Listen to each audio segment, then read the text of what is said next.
नाज़रीन, अवामी न्यूज़ में ख़बरनि जो सिलसिलो जारी है। इन वक़्तु असीं तव्हांखे कांगो मां ख़बर ॾींदा हलूं त पाक फ़ौज जे अमन दस्ते कांगो में आयल ॿोॾ में फाथल 2000 खां वधीक माण्हुनि खे बचाए वरितो आहे। फ़ौज जे आम लाॻापियल वारे शोबे ISPR मूजिबि पाकिस्तानी अमन दस्ते पारां कांगो में भरपूर इमदादी कार्रवाई जारी आहे। हिन वक़्त ताईं पाक फ़ौज जे जवाननि कांगो में ॿोॾ में फाथल 2000 खां मथे माण्हुनि खे रेस्क्यू करे बचाए वरितो। ISPR मूजिबि अफ्रीकी मुल्क कांगो जे ओवरीरा रेंज में वॾी ॿोॾ सवा हज़ारे घरनि खे नुक़सानु पहुतो आहे। 75,000 खां मथे माण्हू मुतासिर थियनि। अमन मिशन में शामिल पाकिस्तानी दोस्ती फौरी तौर ते इमदादी सरगर्मियूं शुरू करे ॾिनियूं, जॾहिं त मुतासिर आबादी खे दवाऊं ऐं खुराक बि ॾिनी वई आहे। ISPR मूजिबि अमन दस्ते पाकिस्तान जा 4000 जवान पंहिंजी ख़िदमतूं सरअंजाम ॾेई रहिया आहिनि। 157 पाकिस्तानी UN अमन मिशन दौरान पंहिंजूं ज़िंदगियूं कुर्बान कयूं आहिनि। पाकिस्तानी अमन दस्ते जी कोशिशनि खे गॾियल क़ौमुनि पिणु साराहियो आहे।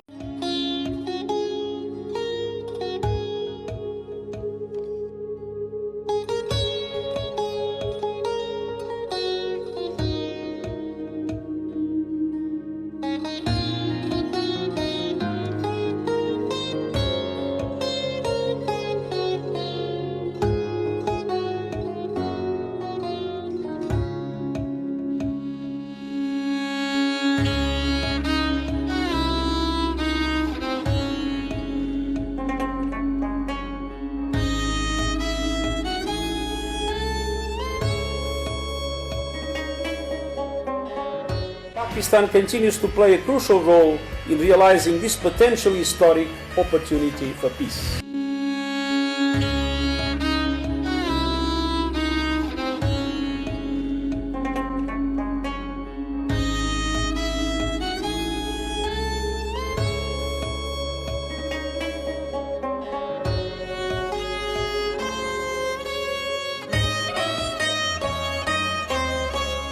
Pakistan is one of our most consistent and reliable contributors to peace efforts around the world.